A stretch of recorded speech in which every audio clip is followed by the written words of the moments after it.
Quite unusual for his time, and that appears to be the thing that drove him more than anything else. St Bernard was a very learned man, again for his time. Yes, he studied the Hebrew text, studied other texts as well. It could well be something that he found in there that gave these people the idea that there's something worth having in Jerusalem. It's speculative, but it's a good speculation. It seems a very logical thing. You have people studying these old documents who suddenly want to get their people to some of these old places mentioned in these documents. They're looking for something. Personally, I honestly don't know what it was they found, except that people considered it important. Nobody knows for sure. Whatever it was, nobody knows where it went. And it's a real mystery. But there's no shortage of theories, any of which could be correct. Documents, Ark of the Covenant, Holy Grail, whatever that is, but they certainly had their secret. A very old text records the find. We repaired to the secret vault and let down one of the companions as before. The sun at this time was at its meridian height, the rays of which enabled him to discover a small box or chest standing on a pedestal curiously wrought and overlaid with gold.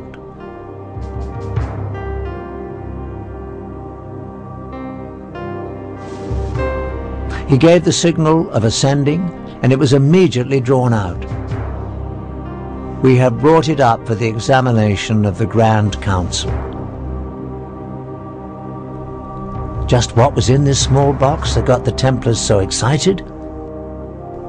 Clearly, a group of Christian knights, bound by the vow of poverty, were not interested in anything of material value.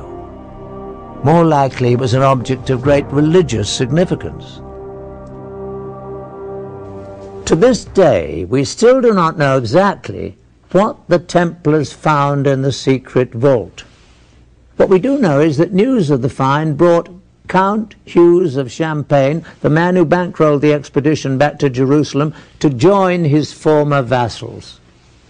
Once there, he immediately gave up all his worldly possessions to serve under them, as one of the Knights Templar. It was after this discovery that the Grand Master of the Templars visited the Pope, and with Saint Bernard's blessing, the Order of the Knights Templar was officially recognized by the Church. All over Christendom, men rushed to join the Knights, leaving behind their families, giving over all their worldly possessions, and taking on the difficult vows of poverty and chastity. That poverty actually is why they became wealthy, because anybody that joined the order, anyone that became a Templar Knight, had to give all their possessions to the order. And it became quite a prestigious thing for noble families to have some of their sons go into the Templar order, and of course any money and property they had would go into the coffers. Also, when the Pope endorsed the order, gave it his blessing, and said this is a good thing, anyone that wanted to impress the Pope donated land and money to this new order, and actually on a colossal scale. None of the individual knights were allowed to own anything, so that all this material, that land, castles, livestock, and just pure money that was just given to them as a gift, went towards the order. Their reputation was as the most feared, efficient fighting force on the Christian side. They were kind of the special forces of their time. Also because they were this mixture of monk and a soldier. The Knights Templar had quite a career after the Crusades. They basically took over Europe financially, dominating all of the major industries, especially that of money lending. They invented the modern checking system, and within a few years had all of Europe's kings indebted to them. They were far too big for their boots in many respects, certainly as far as the Pope and many kings were concerned. They were unbelievably rich. It seemed there was no stopping them, basically.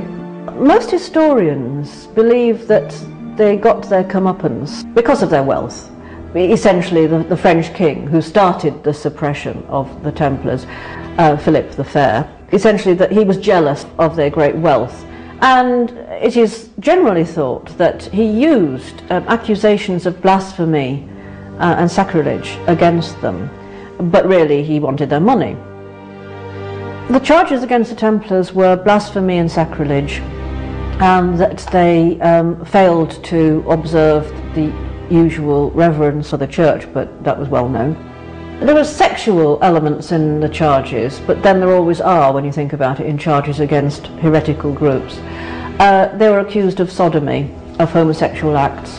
They were accused of spitting and trampling upon the cross, of worshipping not just a bearded severed head, but in some extraordinary cases they were accused of worshipping the severed head of a cat. The Catholic Church got the confessions that it needed to suppress the Templars. On Friday the 13th, 1307, the Pope officially disbanded the Order of Knights. Their Grand Master was burned at the stake. By the middle of the 1300s, the Knights of Templar seemed to have completely disappeared and their treasury confiscated. But could the richest and most powerful brotherhood on earth and all their wealth be rounded up and seized almost overnight? No. The highly trained and organized Templars only went quickly underground, taking most of their wealth with them. They evolved into an enormously powerful and well-financed secret society. Indeed, as history unfolded, the facts show that Templars never went anywhere except out of the public view.